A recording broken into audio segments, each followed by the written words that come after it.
So it's my honor and privilege to welcome you to the 7th annual Jewish Parent Academy Open House. This is the second time that the open house is happening in a virtual format, and it gives us an opportunity to have people from across the country visiting with us, learning about our program, asking questions and meeting each other, which is what JPA is all about. So it is an absolute privilege to see you all here and your families.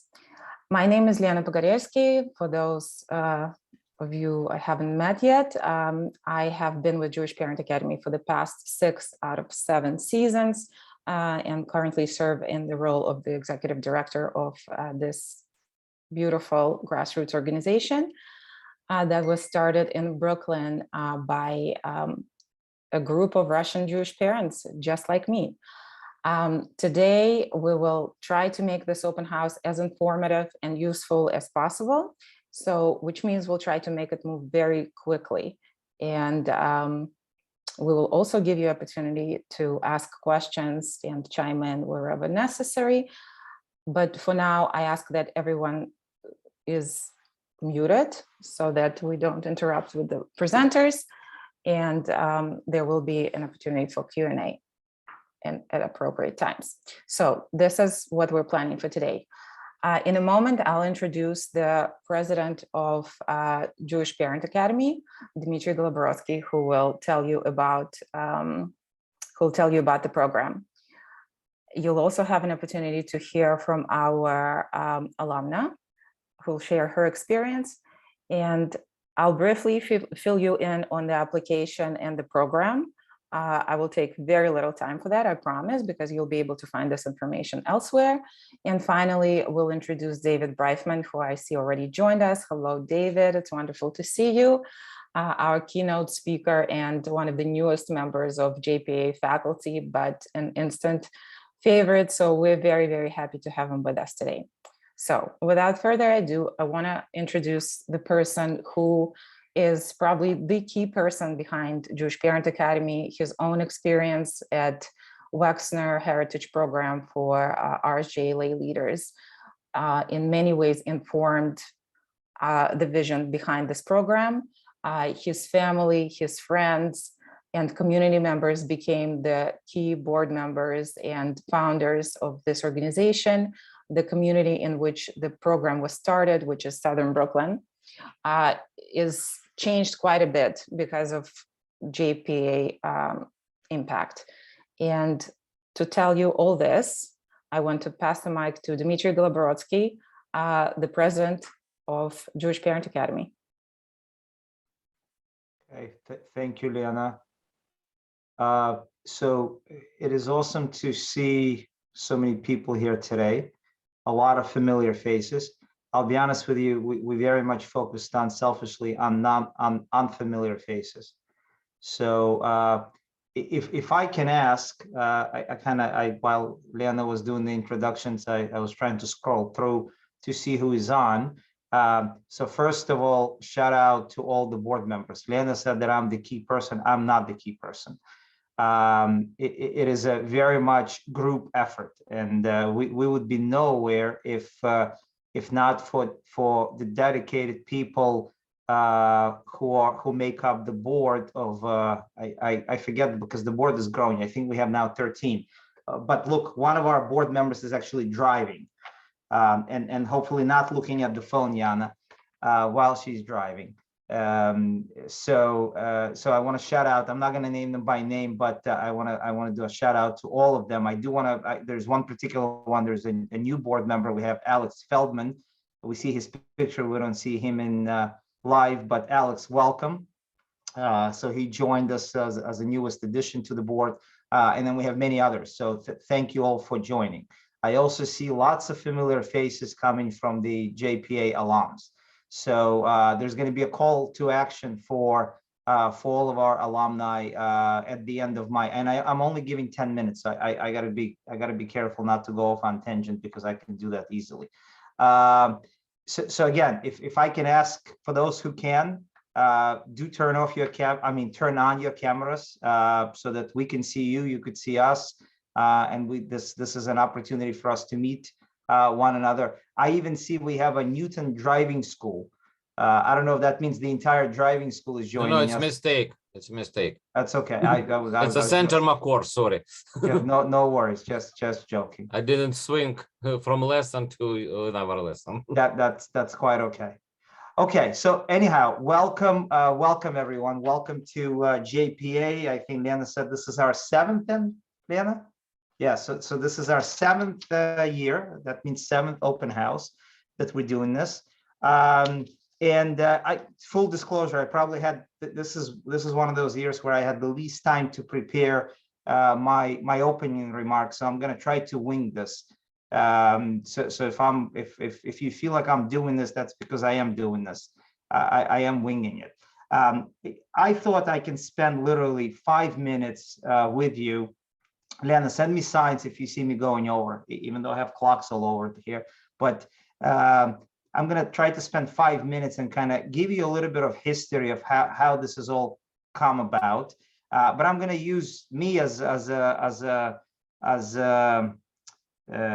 my personal journey as that example, and you know where I was and where I am today, and I think that's gonna relate to JPA creation, right? That's gonna to a large extent, and again, and the luck that I had of meeting the people, the JPA board members, and creating this thing together. So look, a lot of what I'm going to tell you is probably going to resonate. So I'm not gonna try to be as detailed. But I grew up. I was born and raised in Kiev, Ukraine. This is where I grew up. In a nice Jewish family. We had my grandmother was speaking Yiddish to her brother, so that I could not understand, and I've learned some Yiddish words since.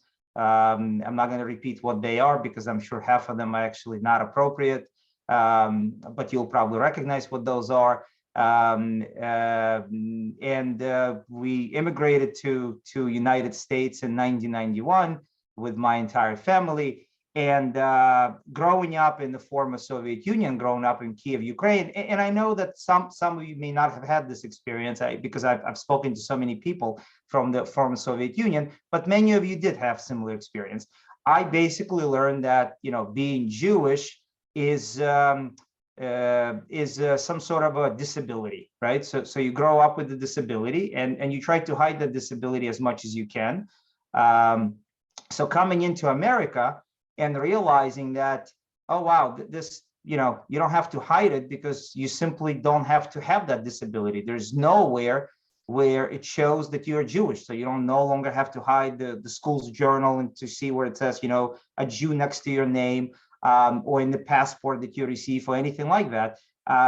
You could fully and completely assimilate. And be just like everybody else. You could do everything like everyone else. And when I came to this country, I came to Brooklyn, New York. I grew up not grew up. I was 16. So, but from 16 on, at least until college years, I was living in Bensonhurst. It was very Italian neighborhood, and I made a lot of Italian friends, Italian kids. And I had zero relationship to Jewish or what it meant to be Jewish. I had zero interest in that, as a matter of fact. Did not care completely.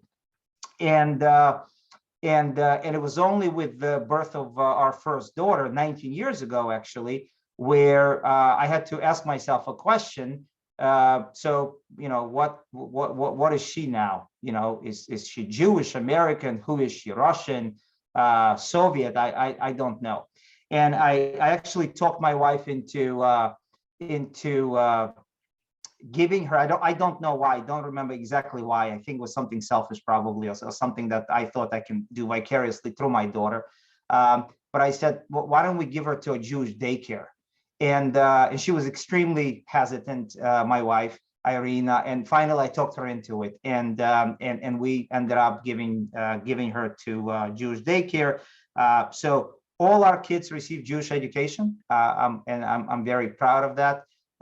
Including, so we have a 19-year-old who is in college. We have a 16-year-old who is now a high school student at Ramaz in Manhattan, and we have a 9-year-old who is also a student in Mazel Day School. And I know many of you here on the phone, probably parents of Mazel Day School kids. So I think it's a phenomenal opportunity. So if you have that opportunity to give your kids Jewish education, and do it. And again, I think purposely and selfishly, even though it does cost a lot of money, but that's how I'd like to say that's how I became Jewish, and kind of reacquired my Jewish roots. So, and as we were reacquiring, my wife and I, these Jewish roots through the journey of our daughters going to Jewish day schools and then Jewish schools, and bringing a lot of those traditions back into our house, we kind of said, it makes us feel a little bit stupid because we don't know much about this. So we started exploring on our own what it means to be Jewish, and then where we come from, and what these traditions mean, and what does it mean to light a Hanukkah candle, and so on. And little by little, we made these traditions our own traditions.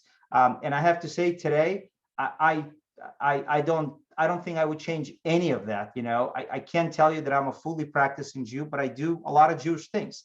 I turn off my phone on Shabbat, and I'll tell you, I can't wait till Friday night. When I put that phone away, and for 25 hours I do not touch it, it's absolutely phenomenal experience. If you haven't tried it, I encourage you to try it. Time that you could spend, the quality time that you could spend with your kids and your family, and your loved ones is just amazing. Or just even time with yourself, to be honest with you. The holidays that we celebrate, the time that we have together, the family that we invite over and visit. It's just been a phenomenal journey in that regard. So 7 years ago, we had friends visiting, and as we were getting more and more into becoming Jewish, we said, we really need to explore this a bit more, and give this opportunity to some of the people outside, in our community. And that's how the JPA idea was born. And now 7 years later, we have a pretty large following. This is 7th year in a row that we are doing these classes, 7th year in a row that we are trying to introduce you to some of the most, and you'll get a flavor of it today with David Bryfman, who's going to be our key speaker, and you're going to have and he's going to speak to you. And trust me, it's going to be a lot more eloquent than the job I'm doing in a bit. But we really bring best of the best to our community, to JPA. Best thinkers, best scholars, best rabbis, best historians, really best of the best. So the experience is absolutely phenomenal. I think I wrote it today. It was on Facebook. I had a minute to write a post on this, or a comment actually, and I said JPA is almost like a drug. Once you get hooked on this, you really can't get yourself unhooked, and it's a good drug to be on. So with that, I'm going to wrap up, and I'm going to hand it over to whoever is next after me. But here's my call to action. Those of you who are here with us the first time, I can't encourage you more to apply and join JPA. And 7th year now into this, I guarantee you with 100%, I'm giving you 100% personal guarantee that you will love and enjoy the experience like nothing you have done before, and really discover and rediscover who you are. For those of you who have been with us, and we'll continue the journey because we'll have JPA 2.0 and so on, here's my call to action to you. Have at least 3 of your friends apply. Now, I can't guarantee a spot for everyone. We'll do our best. But after you're done today, make sure that you have at least 3 friends apply to JPA this year around. And we'll talk about the program and everything else. Lena will walk us through what we had planned for this year, what it's going to look like, what type of cohorts we're going to have, and the rest of it. But that's my call to action. So with that, I'm going to stop and hand it over to Lena. Thank you so much, Dima. So obviously, Dima is one of the founders, so he's obviously biased. And to deal with this bias, I've invited Alina Tokar, who's one of our most recent graduates, 2021 virtual cohort graduate, and a very active JPA community participant, to talk about her experience, to give you a more balanced view of the JPA experience. So Alina, the floor is all yours. Thank you, Diana. Good evening, everyone. Firstly, I wanted to welcome everyone to a start of a beautiful educational journey. It is so very nice to see so many people in the open house, joining the open house and exploring the opportunity to learn more about various aspects of Judaism. Like Diana said, I just finished my cohort, and I honestly don't think this program needs much advocacy. And therefore, I don't want to spend any time convincing you to join, but rather I want to share my personal experience with this program and what it did specifically for me. So if I were asked to use only one word to describe the program, I would say it was a stimulating program. I would say I was stimulated. I was stimulated by the information I received that pushed me to read more on one topic or the other, or pick up a conversation that I wouldn't pick up ordinarily. I was stimulated by the abundance of thoughts and ideas that were shared, both by the lecturers as well as the participants of the program. I personally grew up in Israel, and before having kids, I was very much involved in Jewish activities and in Jewish education. So when I decided to join the program last year, or rather, besides last year, this year, I was particularly curious to see what I can pick up that I did not know already. And my motivation was as much social as it was educational. But I must admit that I quickly learned that every session had an abundance of new information to offer and ideas to consider. So even for someone who thought they knew a lot, I certainly learned a lot. One of the very first questions we were asked in my cohort was, are you an American Jew or are you a Jewish American? And I cannot tell you how many conversations I had with my friends since that evening discussing this very question. And it is sometimes a very heated discussion because it forces one to think not only of who they are today, but also how their heritage or their parents' heritage defines their identity in the present.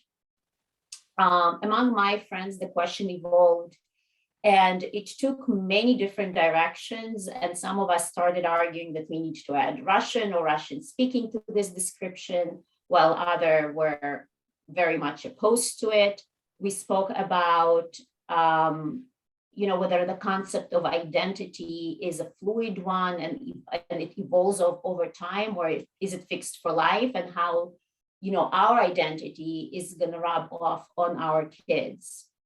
So I guess what I'm trying to say is that I was very eager to bring topics we discussed at JPA to our dinner table and engage my friends in a conversation or sometimes even a debate on those topics. One other thing that JPA did for me is that it created an opportunity. I kind of divide my life into two, BK before kids and AK after kids. And so my involvement with the Jewish, in the Jewish scene diminished dramatically after kids. And this program has reignited the desire to continue learning and be more involved.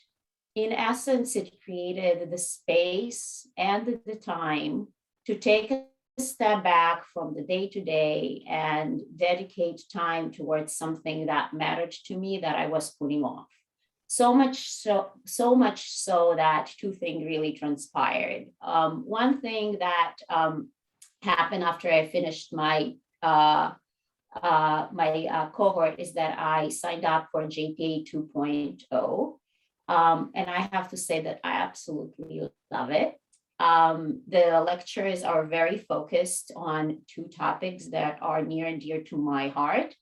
One is Jews during World War II, and the second topic is modern Israel.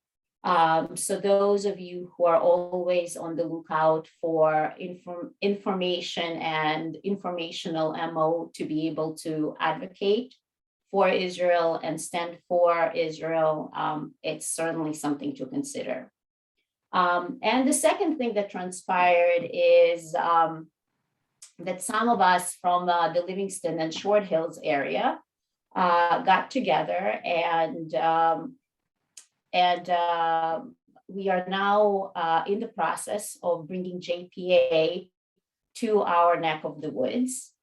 We realized that aside from the educational aspect of the program, this program can be used as a foundation and as means for community building.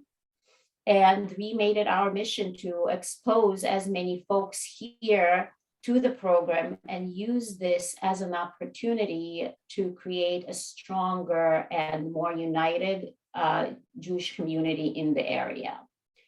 So I guess to sum up, I think there is something for everyone in this program. And I hope that all of you can take as much out of the program as I did. Thank you so much. Thank you, Alina. That was wonderful and very valuable.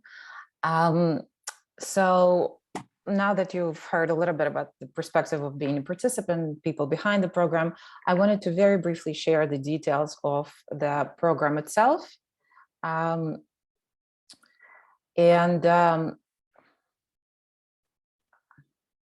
me just 1 second. Here we go. So the program itself, program, as I mentioned briefly before, was really inspired by high-level education programs that exist in American Jewish community for people who have proven themselves as wonderful lay leaders with tremendous potential. Those programs are few and far between, and generally did not draw a large Russian Jewish contingent because we are not so present, or up until recently, we're not so present in American Jewish life. So Dmitry is one of the people who was involved in the Wexner Heritage Program, which is a program that relies, I believe it's a 1, if not 2-year immersive program that brings some of the best speakers, but also affords amazing opportunities like travel to Israel and retreats for people who have proven themselves in lay leadership positions. And I think it was apparent to everyone in that program, because we had many other people who were joined in different kinds of leadership roles, that quality Jewish education that's non-denominational, that's very intellectually inclined rather than meant for indoctrination, is something that every Russian Jew can, stand behind and rally behind. And that was the approach. The program that was created really drew on different subjects that inform our identity. The goal of the program was to provide language, vocabulary about our heritage, so that we as parents can make our pride in our identity more tangible, so that we know better how to transmit it to our children, who we want to grow up as proud Jews, but they're obviously being shaped by very different circumstances. Their Judaism is being shaped by different circumstances than our own. And mindful parents who come into this program come to explore what the different forces are and how do we remedy the differences, what do we play up, and what is no longer a factor. That's a big part of the discussions of JPA. Even though it is a Jewish Parents Academy program, the program is very much meant for deep thinking, thoughtful, mindful adults. And as great as it is for the whole family, if 1 or 2 parents participate in the program, it is primarily a personal experience that participants take on. It's very stimulating, as you've heard, very intellectual experience. It's a great mix of wonderful speakers and presenters who all represent top of their respective fields, and they're extremely engaging, and the social interaction and input from fellow participants. I would really say it's 50-50 breakdown between the two that makes for a successful program and for a successful experience of our participants. Therefore, we are very thoughtful about how we recruit our participants and very thoughtful about the selection process.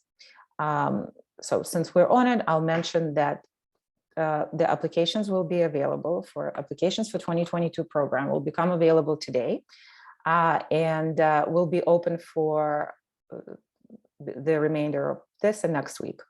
After that, a selection committee made up of board members will review the applications, and we will reach out to applicants with the next step, which will be a short interview over the phone. Now you will ask me, well, who can apply and what's the program? The requirements for participation are Russian-speaking Jewish parents of children 0 to 18 or their spouses, because we believe that even if your spouse is not necessarily a Russian Jewish parent, but they're co-parenting with you, and your shared child is you're trying to teach them about your heritage. We think it's very important that those non-Russian Jewish spouses participate as well. And we've had tremendous success with a few people who did not come from the former Soviet Union. They've enjoyed the program and enriched the program, and we're very happy to have them. So just keep that in mind as you're thinking about your candidacy and candidacy of your friends and relatives. So this year, we are really learning from our COVID era experience. And we know that with the help of Zoom, we can reach many more people than we can reach in person.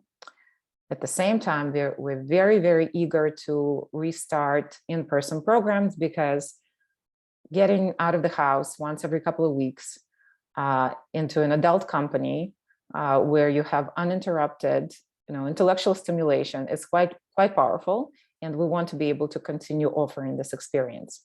So for those of you in New York area, we will be offering an in-person, it's going to be somewhat hybrid, but it's mostly an in-person course for people who live in New York area. The classes will take place at Rockefeller Center, and some of them will be on Zoom. The breakdown will be about 50-50, or maybe 60% in person and 40 on Zoom. And we're doing this because we recognize that many people are not yet commuting to work. And we hope that we will, but we don't know that we will start commuting to work in the next year, so we can get into more routine. But even if we are not back to a full routine that we've had before pandemic, we think that once a month, roughly once a month, travel to the city, or if you already live in the city, travel to Rockefeller Center is something that's a more manageable ask. And we will supplement those classes with Zoom classes, which actually gives us an amazing opportunity to reach the speakers who normally would not be available to us because they don't live in New York and don't have capacity to travel to New York. So it's really enriching the program while making it more flexible for the participants. At the same time, we've had a tremendous success recruiting and teaching and getting to know people from across the country, courtesy of our 2021 national cohort. We've had people from Philadelphia and San Diego, from San Francisco and Chicago, and we loved having all of them. And now they're bringing their friends to the program, which we're very excited about. So the second cohort will be a fully virtual cohort. As you fill out the application, you will be asked the question which one you're applying for. If you are still not sure, mark either one, but in the notes write that you're considering. Maybe you have more questions. Feel free to reach out to us about the logistical details and anything that goes with the cohort. Actually, to give a better representation of what the commitment looks like, I'll briefly share my screen that has the information.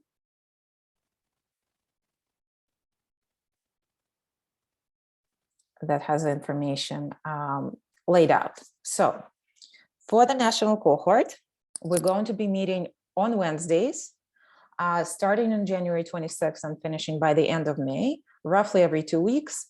And our meetings will take place between 8 and 10 p.m. Eastern, because people from California need to get out of work to be able to join us, and it's going to be 5 o'clock their time.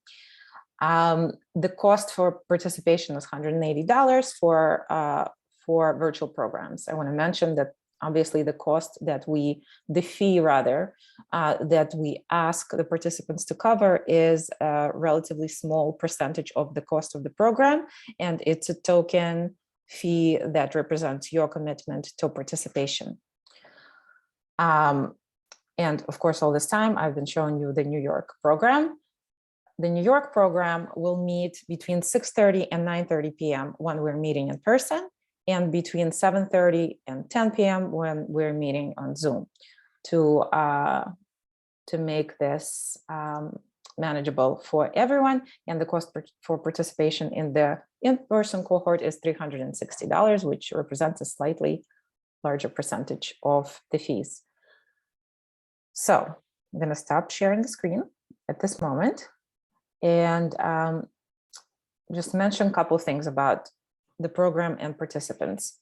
We take a non-denominational academic approach to different subjects that inform our identity, like I already mentioned. Our classes, whether they meet in person or whether they take place over Zoom, are highly interactive, because like I said, fully half of the value of the program is in the incredible discussions that take place in class. So therefore, we ask that all the participants are present. It's not the kind of program that you can do with a headphone on while doing the work and with your camera turned off. So either way, it will require your participation, because the quality of the program directly is related to participation of all cohort members. So count on that.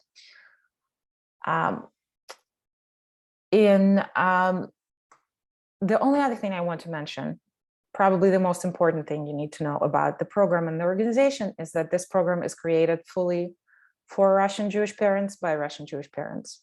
So the way the program and the experience is constructed is really fueled by our sensibilities and our shared views on Jewish education and Jewish learning. It's a wonderful experience, and I highly suggest that you apply, because once you enter the program, you enter really the world and the community of JPA. It's not just a standalone 4-month experience. It's a gateway into further learning and exposure to amazing organizations, individuals, and the whole world of Russian and American Jewish community that you will continue being exposed to as a JPA alum and participant. So I said a lot about Jewish learning, but now to talk about why it is so important, why we here as parents create programs and invest time and money to recruit other parents to go through these programs. I don't think there's a better person in the scene of American Jewish education than David Bryfman to address that subject. And David, I thank you for being with us today, and pass on the mic to you. Before I do, just 2 words for those of you who have not met David. He is the CEO of the Jewish Education Project. David has a PhD in Jewish education from NYU. He is a central figure in 2 key studies on Jewish teens that really inform a lot of formal and informal programs in Jewish education in America right now. And he is a leader for his organization and for the community, who drives the innovation in Jewish education. And we're very privileged to have him with us today. So David, they're all yours. Hi, everybody. It's an honor to be with all of you this evening. It's also a bit daunting after such an introduction to a program which I've become more and more familiar with over time, and totally respect the people who are in the program, the organizers, Yelena, who I speak to about the sessions and about what's happening. And it's a real honor to be with all of you today. I should start by saying that Zoom is not my favorite. I feel like I'm talking sometimes to a whole lot of boxes, and I encourage you to take Yelena's words seriously, that if you're able to turn your cameras on tonight, that would be wonderful for everybody to see your smiling faces. We don't care if there are dogs in the background. We don't care if there are children in the background. The more animals and children, the better. So feel free to come online and say hello to each other. It's much easier for all of us to look at your wonderful faces. So we appreciate all of that. So my job tonight is sort of simple and is going to get us into a deep discussion about why this whole Jewish education thing is actually so important. Now, the fact that you're all here means that you already sort of buy the argument, so I don't have to do much work. So my job is rather simple. But what I also want to try and do this evening is to present to you that Jewish education is at a crossroads. And for those of you who work or understand a bit of the innovation sector, what do I mean by that? It could be the phrase that some of you have heard before: what got us here won't get us there. Or what worked in the past is not going to work in the future. Or what worked for me growing up is not necessarily going to work for my kids growing up. Or what I want for my kids is not necessarily what they want for themselves. And we're going to get into a whole lot of those complex discussions today, but I really want to try and get as many of you sharing and talking as possible, even if it's amongst yourselves or in the chat box. So first of all, a few of you have the computer open, so it's a good way to start by just everybody just getting fresh with the chat and understanding the chat. I want to ask a question, and some of you I know before, and I've asked this question before, but I think it's an important question to start with, and I want you to write the answer in the chat box if you can. What has been the most transformative educational experience in your life? What has been the most transformative educational experience in your life? And I am not, the words are deliberate. So I know you all want to ask me questions. Does he mean formal? Does he mean informal? Does he mean whatever you want? What has been the most transformative educational experience in your life? And if you can write it in the chat. For the person who wrote parenting, I'm interested to know if it's you being the parent or your parents, but either way is fine. I can't see your name. I know you're just your iPhone. Okay. Some people wrote a direct message to me. Feel free to write direct or write to anyone. There are over 50 people online, which is amazing. So travel, changing jobs, my parents studying abroad, university, JPA, a couple of veterans, of alumni here, which is great, Jewish overnight camp. It's a fascinating question to begin a discussion with, because in some ways, we all know what makes for good education and good learning.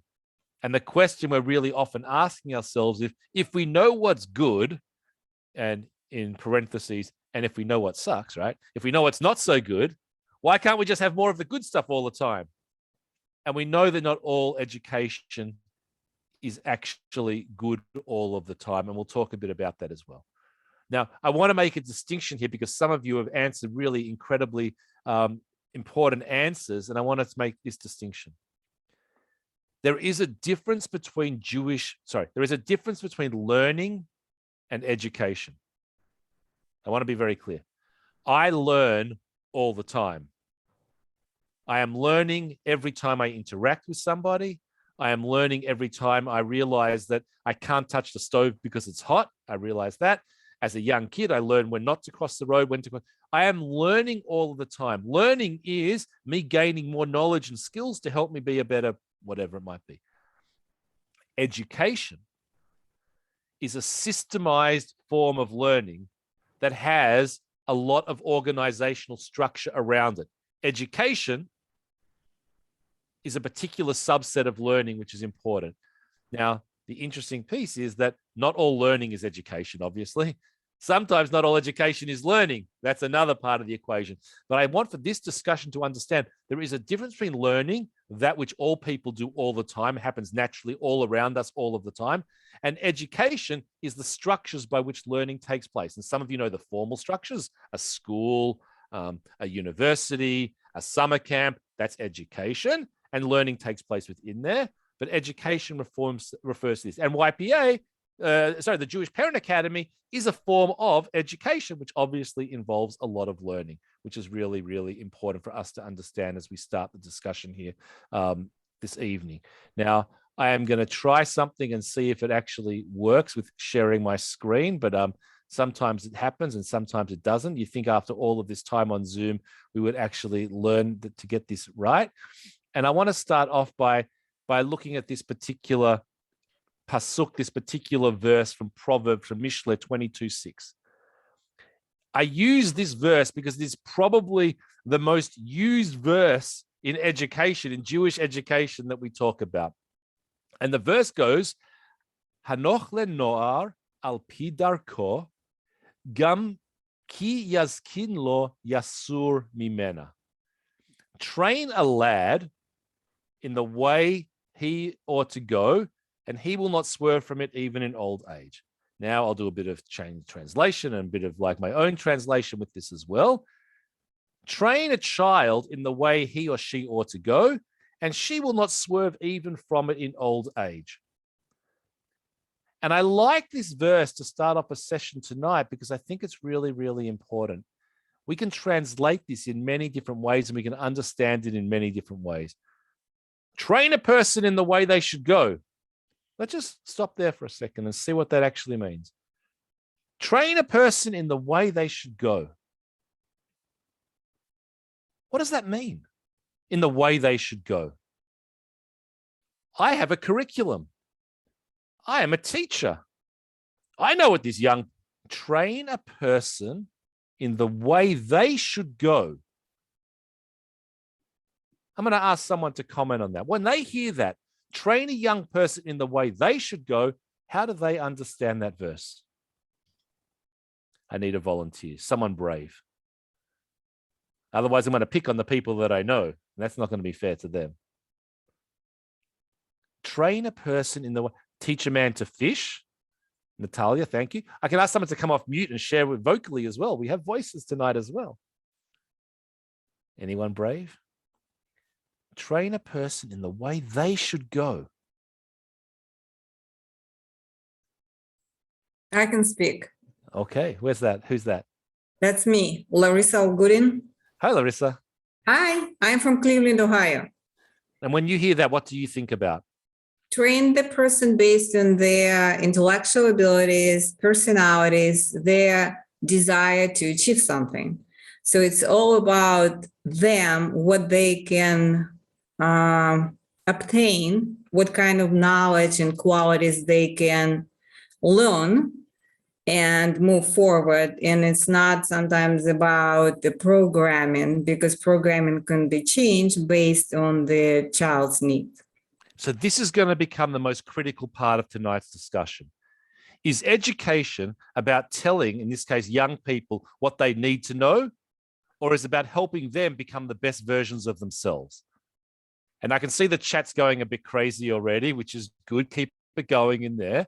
Some of you might be familiar with the 4 children from Pesach, and you might already be thinking to yourself from Passover, 4 kids, they all learn in different ways, but they're still learning the same Torah.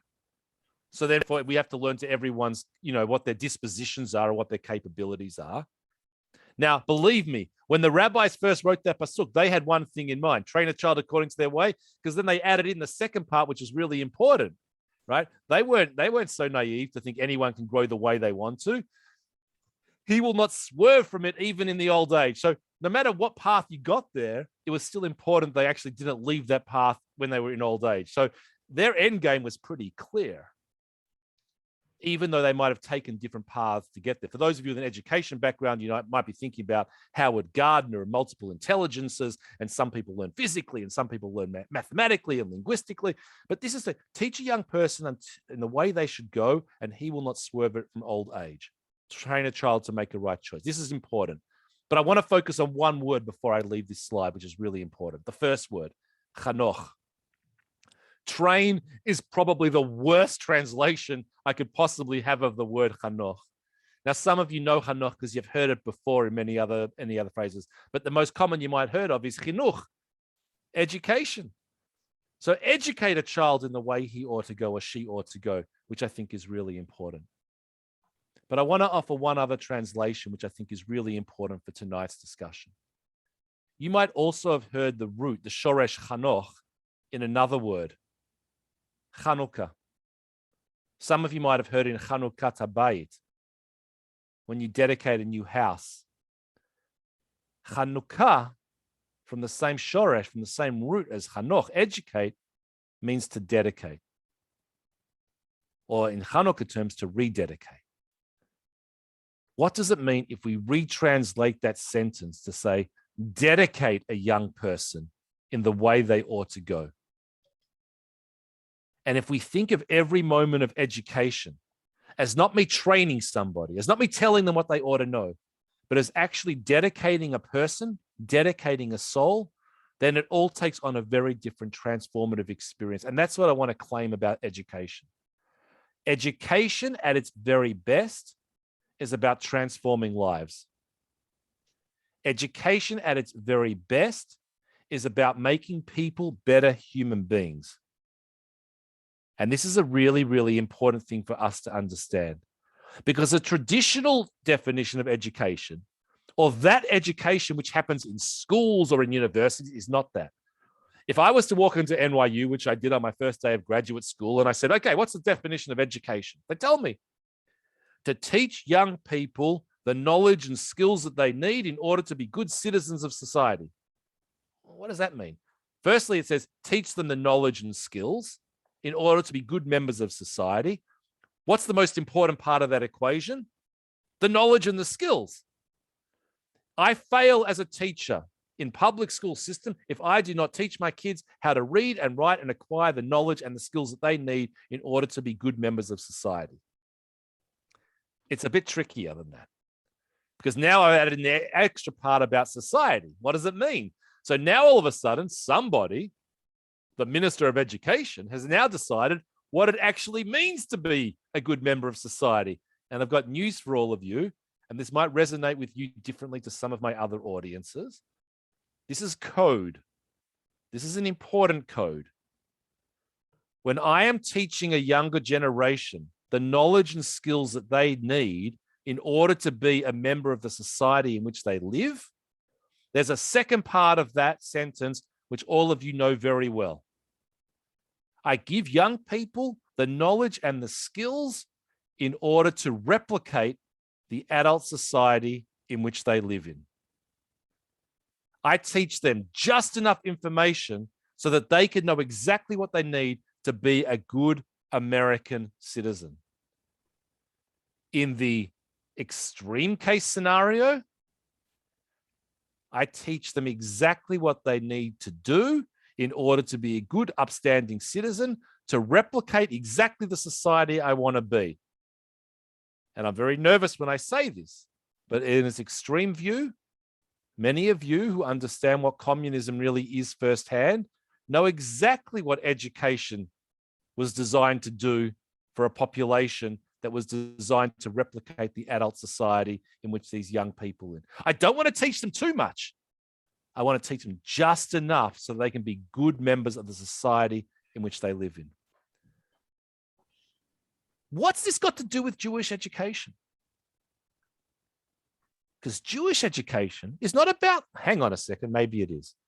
I want to teach my young people just enough Hebrew so that they can pray, just enough Hebrew so that they can say the 4 questions on Passover, just enough so that they can have a bar or bat mitzvah, just enough so they can keep kosher, just enough so that they can love Israel as much as I do, just enough so that they can be exactly the type of Jew that I want them to be. So for those of you who are sort of saying, hang on a second, that's not what Jewish education is about, freeing the soul and Hanoch Lenor Al Pi Darko, don't kid yourselves. We also create a system of Jewish education that is designed to make good little Jews just like we want them to be. In the back of your mind, I want you to start thinking about this. I'm actually giving them a Jewish education which doesn't look like the life that I actually lead myself. I might not keep kosher, but I want my kids to know all the rules of kashrut. I might not know so much Hebrew, but I want them to know how to pray the way I used to or should be able to pray. I want them to know some things that I don't even know because I feel like I missed out on that because of part of my biography, and now we're playing a bit of catch up. Because here it becomes a really important understanding of what is the purpose of Jewish education. Is the purpose of Jewish education to create good little Jews so that they can look and feel and express their Judaism just like their parents or just like their parents want them to do? Or is it to educate them to go on the journey that they are destined to be on themselves? And the critical part for you as parents is, what happens if they make a choice that you don't agree with? What happens if you give them education and all of a sudden they decide, I don't want to go to that synagogue. I don't want to go to that JCC. I don't want to keep whatever it is that you think is important. What happens when you give a 21st century kid enough information for them to make up their own decision, which disagrees with what you might believe? Is that a success or is that a failure? And I think part of why this program is so important is because we set up all the conditions, we set up all the information that we want you to know. Because the worst case scenario, in my opinion, is ignorance. When people make choices because they just don't know, or they're apathetic and they choose one way or the other, that's not going to be enduring. So this program is designed to give you as much material information so you can determine what you want to share with your family, what choices you want your young people to make. But I've asked a pretty profound question here, which I think I need you all to think about intentionally, and I need you to start writing your answers in the chat. What is the purpose of Jewish education for you? If you were to describe successful Jewish education, what would it be? So I'm going to ask you a simple question. What is the goal? What is the purpose of Jewish education for you? Even if you're not on screen, I want you to start typing. I'm going to give a bit of think music in the background while I'm not going to do music. I'm not going to sing for you. But everyone write in the chat. What's your purpose? What's your desired goal for Jewish education?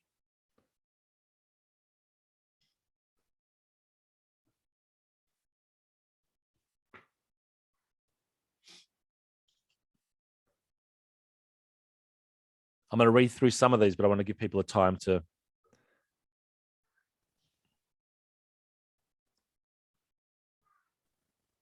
There's no right or wrong answer here, I promise you. But there will be answers that you don't all agree with.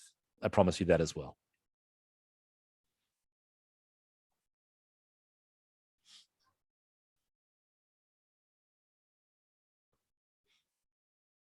Okay. If you're reading these as much as I am, it's extremely, extremely powerful.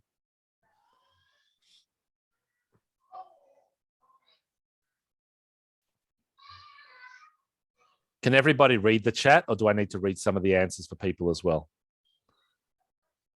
Because I want to try and categorize some of these responses, which I think are really, really powerful. And hopefully, Yelena, you're able to keep the chat and save it as well.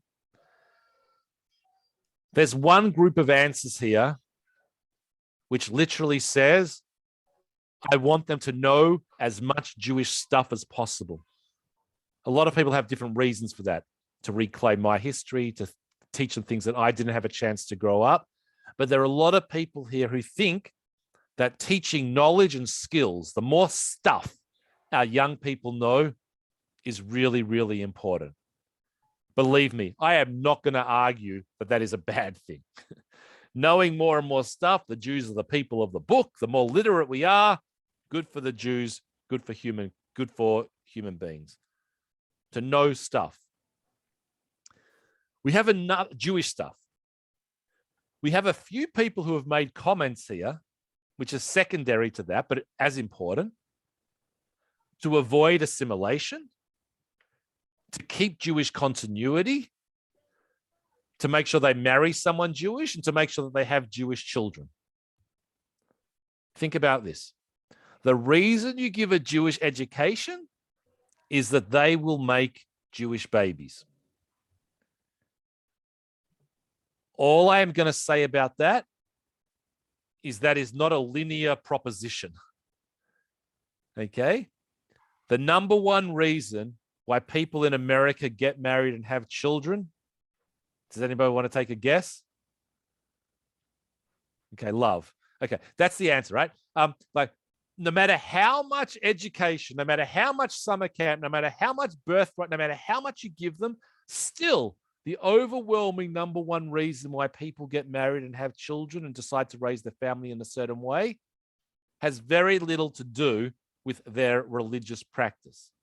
Now, you might then argue and you can talk about why there's a stronger connection, a correlation, and there is, but it's not causation, which is really important for people to understand.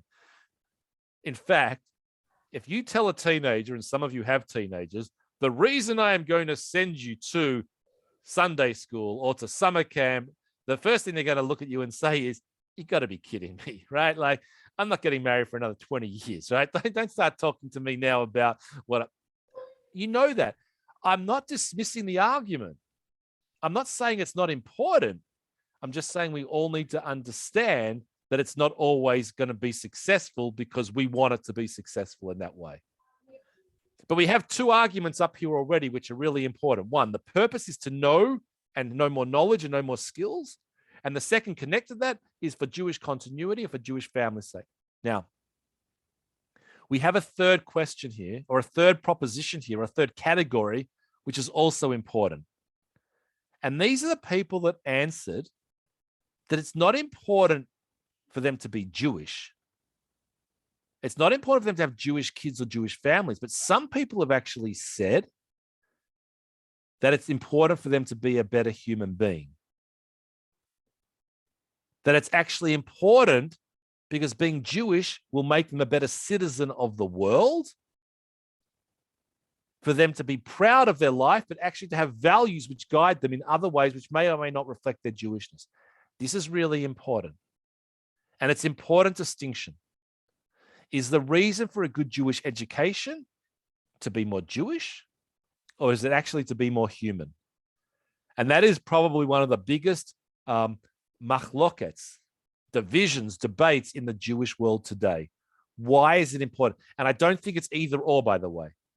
But I need all of you to understand that this thing called Jewish education can have many potential valuable outcomes, but you need to have intentionality when deciding what it is that you want to be giving to your children. The one thing we know about teenagers today, especially teenagers, but I think also middle schoolers, if you tell them what to do, there's a good chance they're going to choose exactly something else. So we know that indoctrination doesn't really work, if it ever did, in the society which we've all chosen to live in. Right? In the society we've chosen to live in, it's all about choice, and therefore choices are going to be made. I have lots of questions coming in on the side here about, then why is it important to be Jewish? You know, they could just be a good American without this Jewish thing. So here's the good news for everybody asking that question. It's a good question, by the way. Jewish people in America today, as religious or as least religious as they are, no matter what, 90+%, 93% of them are still proud of being Jewish. When you're proud of your heritage, when you're proud of your history, it doesn't matter if you're going to be a particularist Jew or a universalist Jew, whatever it is, a Jewish American or an American Jew. I had someone already ask the question. Your heritage matters to you. And therefore, it's our obligation as a community to make sure we give our young people the knowledge and the skills to do with it as they are going to do with it. And it might not be the same as what you're talking about. Why do you make a difference between being a human being and Jew? Being a Jew is a way to be a human being. Great. It's a good question. It's a good discussion. But when I start asking the question, what's more important, your Jewish values or your American values? Or have you ever come into a place in your life where your Jewish values and other parts of your identities come into conflict? Then it becomes a very difficult question, Patrice, to ask. I imagine, I'm only going to imagine, because I know this is true for many people, there are times when your religious identity or your ethnic identity, your Jewishness, comes into conflict with your gender identity. Yeah, especially for women on the call, I would imagine there are times in their lives where they've found that those two things have not always been in sync with one another. I know for some people that it's not always that their sexuality and their religious has always come into sync with one another. And yes, there are some times when my commitment to America has also not been in sync with my Jewish values as well. So I think the question is a really important one. It's not always easy when those things come into conflict with one another. And I want to add one thing really important here. What you think is important is not going to be the same as what your children think are important. And that's not a value judgment on you as parents. It's not a value judgment on your kids. It's a statement about young people today are different categorically than the older generation. Now, we see this in multiple levels and multiple examples, but I want to put out there a couple of things which are really important for you as a Russian-speaking community. Because in this case, some of the views of the Russian-speaking community, as if you're all one, but when you're talking about statistics and sociology, right, the numbers begin to speak. The numbers of a certain generation of the Russian-speaking community and the numbers sociologically of their children don't always match. It could be on issues related to Israel. It could be on issues related to anti-Semitism. It could be on issues related to who you're going to vote for in the next American election. And all of those are very, very good examples. I am more Zionist than my children. Why? I knew Sharansky. In fact, Sharansky was not just me. Sharansky was me, or it was my parents. My kids just don't understand what it's like to be persecuted the same. So there are very real reasons. Or my parents grew up during the 67 war and 73 war. They know what it's like when Israel was about to be destroyed. My kids, it's a different reality. All of these are good examples of the types of issues that Jewish education addresses, where the adults and their kids might not always agree. But there's one big question, a fundamental question, which is at the very core of this initiative that we all need to understand. And this is the number one question I believe facing the Russian-speaking Jewish community, and the number one question that has been raised in many conversations that I've had with many of you in the past and continue to have. Do your children want to grow up to be Jewish Americans, integrated into the American Jewish community? Or do they want to hold a piece of their Russian Jewish heritage as being separate or distinct from the other American Jews around them? And this question of, is a good Russian Jewish education something which is held just with other Russian-speaking Jews? Or is it held in the broader context of American society? Is a really important conversation that's very real and very live. And it was flipped on its head a few weeks ago with a recent article that gained a lot of publicity and a lot of prominence in the Jewish world, which actually said it's the wrong question. The question today isn't, should Russian-speaking Jews be integrated into American Jewish community? The question is almost, should the American Jewish community be more enculturated with what it's like to be a Russian-speaking Jew? Because actually, there's more to learn from the other than it was previously thought. And I think this real conversation that we can enter into through the lens of education gets at the very core of what it means to be a Russian-speaking Jew in America today and tomorrow. So I want to pause there because I've thrown a lot of things out there about education and the role that it can play. But I want to hear a few of your comments and thoughts of questions if we have time, and we can try and work out a way to get your voices heard. Because what I'm saying here is not necessarily, there's no solution here. I'm trying to use tonight to open up a whole lot of questions that you're going to be exploring. You're going to be exploring moving forward. So let's have a couple of comments or questions. People that want to agree or disagree with me, believe me, I'm not going to be offended. And then I'll just say one or two things just to finish up my piece for the evening. So let's have some comments. You can write in the chat, I'll read them out, or I'll also take volunteers to hear your voices as well. David, I'll ask a question, Yes. if you don't mind, and it's great to have you again with us. And thank you for this thought-provoking discussion. The question I have is the following, and I'm going to try to stay neutral to the question, but it's a question that's been asked many times in many different ways. So you obviously a Jewish educator and a professional in the field. The question that has been asked and argued, you know, the pros of that question is Jews have a history of 3,000 plus years educating our children, right? So arguably, whatever we do as part of the education, the standard education system, the values and so on, works because we're still very much Jewish and we remain to be Jewish. So why change much to begin with? Why try to go with times where it has proven to be timeless?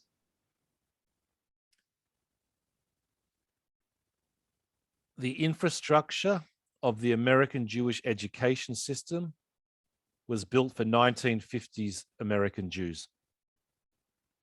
Jewish day schools, Jewish Hebrew schools, most of the Jewish summer camps, most of the JCCs, all emerged in the 1950s. Our kids today are completely different from the Jews of America in the 1950s. And the numbers of Jews attending Hebrew school, Jewish day school, are declining dramatically over time. And it's not just because of demography and neighborhood changes.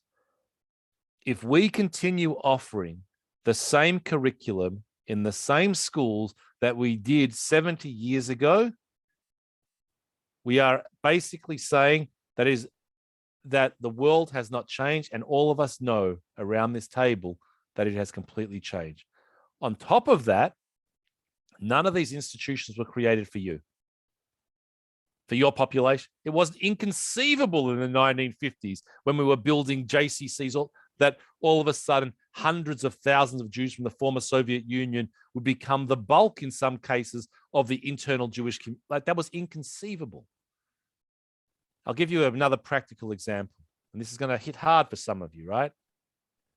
Russian-speaking Jews have traditionally not found their Jewish identity in the American synagogue system. Most American Jews send their kids to Hebrew schools in congregations to get their Jewish education. So now you have a bigger problem. You know full well that the system which most American-born Jews are going to is not going to work for you. So then what are you going to do? Build a Jewish day school? Some of you did. Did it attract everybody? No. So now we have to think differently. And this is the heart of the question today. What are the types? This is why learning is different to education. Learning, most of it takes place in your families. What you give your kids is going to be very influential. What school are you going to send your kids to? Where are they going to have a bar or bat mitzvah? Are they going to have a bar or bat mitzvah? These are the questions that I think this program begins to explore and ask at its core. You might ask it differently, some of you. Where are they going to learn to become a Zionist? That's another way of asking a similar question, because that might be what's important to you. They're not going to learn it from watching CNN. So now you've got other questions to layer onto this, which make Dimitri's question really, really important. All I would say is if from my perspective, Jewish education over the last 3,500 years has been successful because it's always adapted to the changing world around them. And it's actually a historical fallacy to actually think that Jewish education has always looked the same.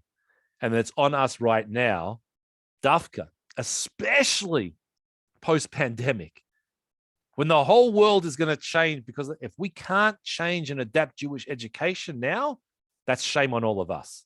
So now we have a real responsibility to continue that tradition of change in Jewish education. Vadim, is that a hand up? Great, come off mute, Jan. So first of all, thank you for the presentation. It's wonderful. Question, in your opinion, what does modern Jewish education look like today in an ideal world? Okay, so I never answer that question in the singular. I always answer it, what does modern Jewish educations look like? I do not believe that every Jew is ever going to learn exactly the same as every other Jew. And that's where I want to make a really big difference, that unity, which is a value that I hold very important. Jewish unity is not the same as Jewish uniformity. Jewish unity is not the same as Jewish uniformity. And I have no problem saying that what Chabad is offering here is excellent, and what the Reform movement is offering here is excellent, and what BBYO is offering here is excellent, and what Club Z is doing here is excellent. I have no problem saying that all of these things, as long as they have clearly articulated intentions and goals of what it means for them, and then the marketplace is going to choose. So if you're asking me what does successful look like, is that there are enough options out there to appeal to as many different Jewish populations as possible, because it's not going to be the same thing. That is not a good answer for somebody who believes that all Jews need to know X, Y, and Z in order to be good practicing Jews moving forward. And this is where I'm now, it's my opinion. Yeah, I am a learner. My orientation is learner-centric. For me, the most important person in the equation is actually the learner. And for me, the curriculum, in this case, the Torah, is actually our strategy, our tool to enhance our human conversations. Yeah, for me, it's not important for everybody to know as much Tanakh as possible. For me, it's important for them to know what to do with as much Tanakh as they think is possible. It's a very different question, but that's my particular orientation that you asked. You asked my opinion, and that's largely because I don't believe indoctrination actually works. That telling people more and more things that they need to know is not a good educational strategy, in my opinion. Now, it works in certain sects, right? There are certain people where that's the actually important. But that's my opinion onto that. And I don't expect you all to agree with me, by the way. I just I want to put it out there as an opinion. And there's a question here which is saying, yes.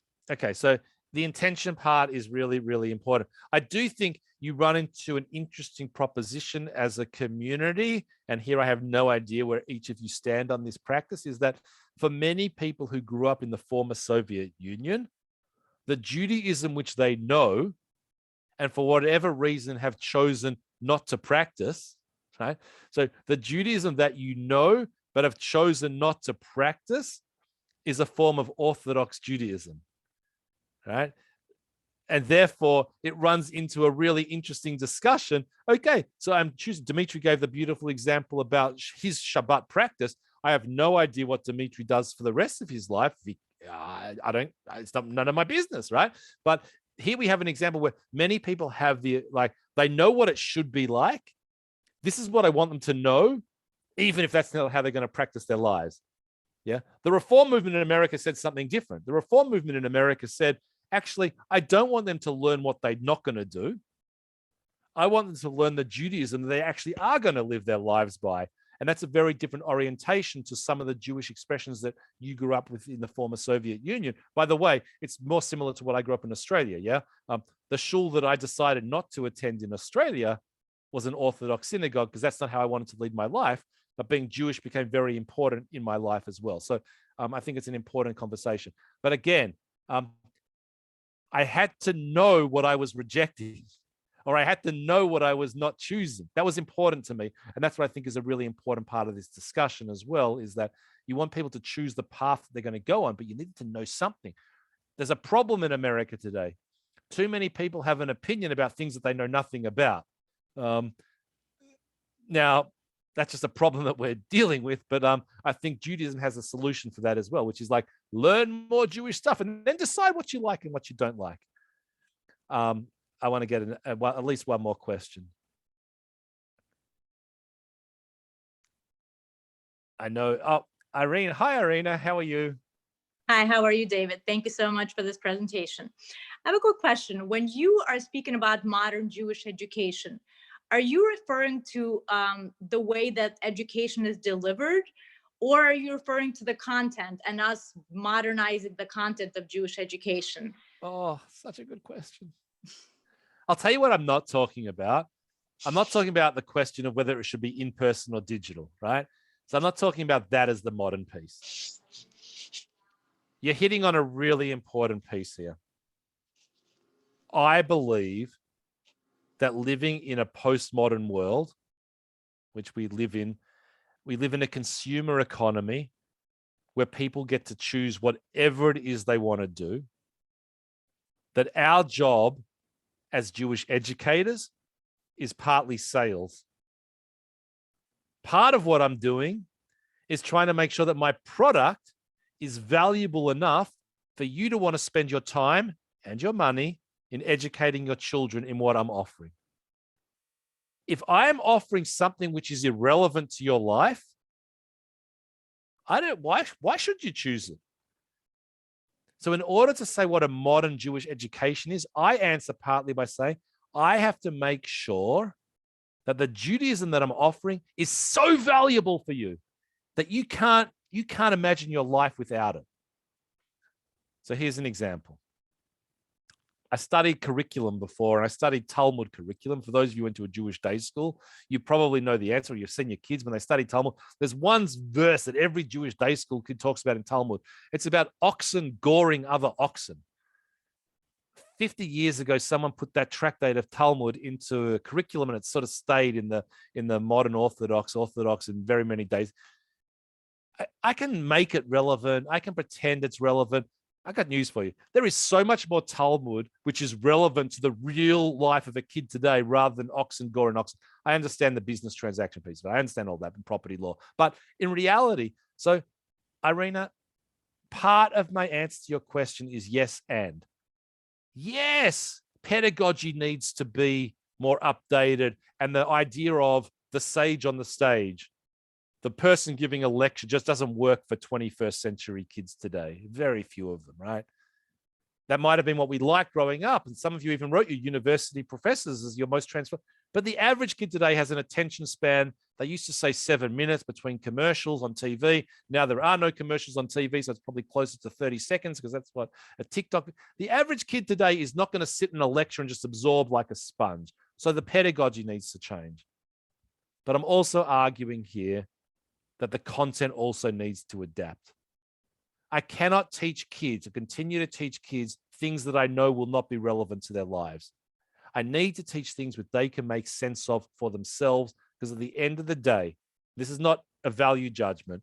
At the end of the day, we live in a very me-oriented society. If it doesn't matter to me, it's not going to become important to who I am. And if the purpose of Jewish education is for people to become better individuals and better Jews, it has to have relevance to who they are.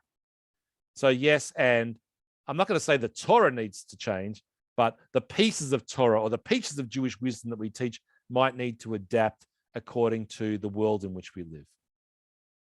Thank you, David. One more question, and then I want to respect everyone's time, and then I just want one more slide to finish up. Diana. One question, but isn't relevance subjective? Yes. So every kid would need, the content has to be adapted to the specific child. Here's the argument, which I expect some of you to disagree with me on. I expect it. Some of you might say, I'm completely wrong.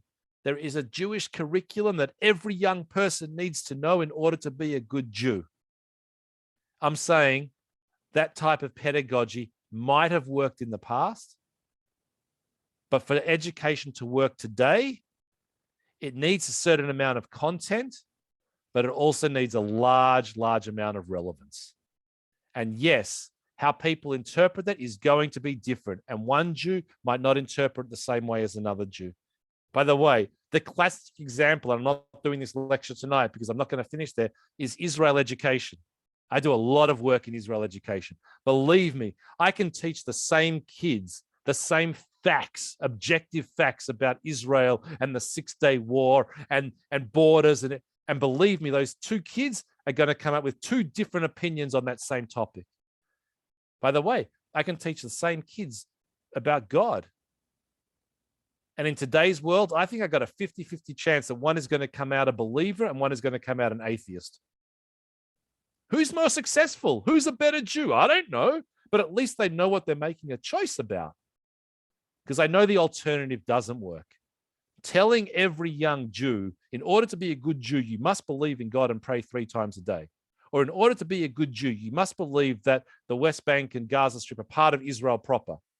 Telling them what they need to think, it doesn't work for the mindset of a 21st century learner today. That might shake us up a bit. That might make us feel very uncomfortable because we don't always know the outcome of the educational experience. But I got news for everybody.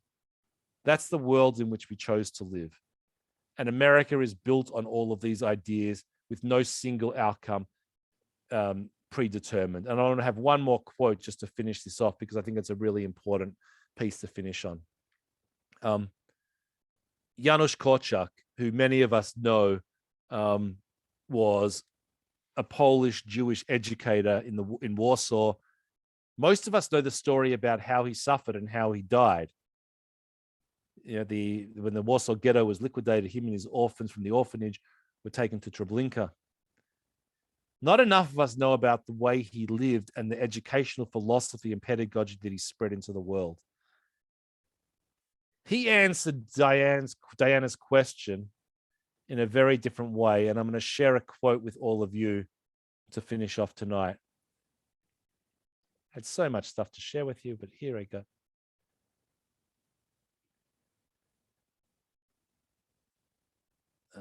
Sorry.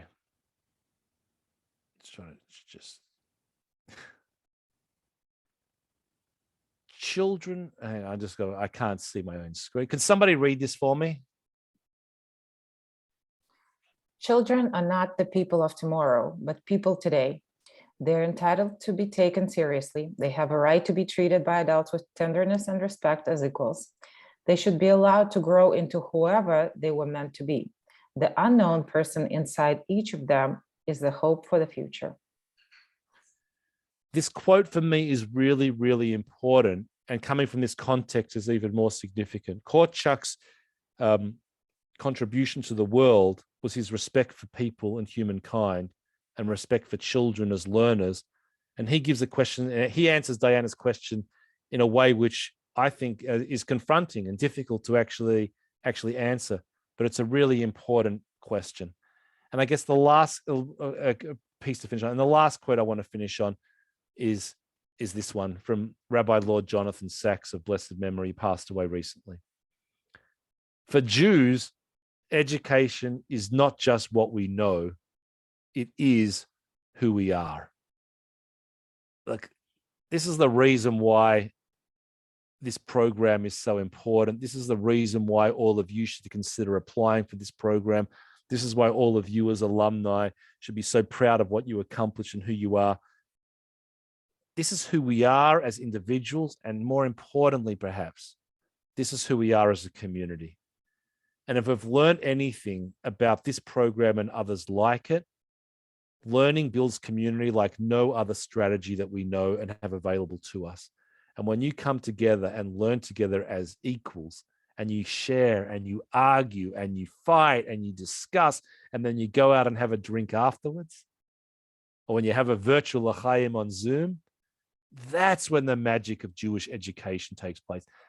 One of the Judaism's greatest contributions to the world was chevruta. How do we study? In chevruta, in pairs, in groups. And it's not surprising that the root of the word chevruta is chaver, is friend. And I want to leave all of you with this blessing and this hope and this promise that through this Jewish educational experience that I hope you apply for, that you not only gain more knowledge and more skills and more wisdom for you and your families, but you also gain friends and you also gain community. So thank you very much for Yelena, for Dimitri, for inviting me to speak with all of you this evening. I wish you all the best success on your journeys moving forward. And hopefully one day we get to meet in person and have a real l'chaim, and then we can argue face to face and have a really great discussion about the future of the Jewish people. But thank you all so much for being here tonight. Thank you, David. A lot of virtual and non-virtual applause for you. People are being polite and staying on mute, but applauding. So I appreciate that. Thank you so much for the thought-provoking discussion. And this is as much of a, parenting education as you get, because not every class discusses how we raise our children. Not every class is dedicated to the very central reason behind JPA is raising Jewish children, but we don't always talk about it. The things that we do talk about are the things that inform our identity. So like I've seen many people say in the chat that we can be the vehicles and vessels for bringing Jewish education and Jewish content and filling our lives with Jewish education and just doing Jewish, because as was mentioned before by our open house speakers, Jewish education is not something that you can outsource. And David knows very well the statistics on the outcomes of raising Jewish children. And first and foremost, it is the practice and everyday living of the parents that inform how their children affiliate with the Jewish community, how they feel about their own Jewish identity, and the likelihood of them remaining in the fold of the Jewish community. This is then followed by other immersive experiences, but what you do as parents is most and foremost important in how your children grow up. That's why we build a program aimed for parents. Yes, we will talk about raising Jewish children a little bit more in one of the classes, but we will also teach you about your own heritage so that you can talk to your children about it. We'll teach you about the American Jewish community, because we know that not everyone realizes the many complex forces that shape this community. And it helps us knowing about them, helps us understand how we might fit in, if we want to fit in. We also learn about Jewish philosophy. We learn about Israel. We get to meet amazing individuals like, for example, David Harris, who is the head of American Jewish Committee, who hosts us at his office every day, and other amazing speakers. So I don't want to talk too much more about the program itself, but before we leave today, I want to say a couple words about the impact of the program. Just my personal experiences, the things that I've witnessed in the last 6 years, and obviously the result of all 7 years of the program's existence. First of all, the program was really created to allow Jewish parents to get Jewish education. And we certainly have hit that goal in spades. We see people assigning much larger value to Jewish education. We see people dedicating their time and then bringing their children to Jewish experiences. We see people adopting Jewish rituals in their, made in their own image, in the image of their family.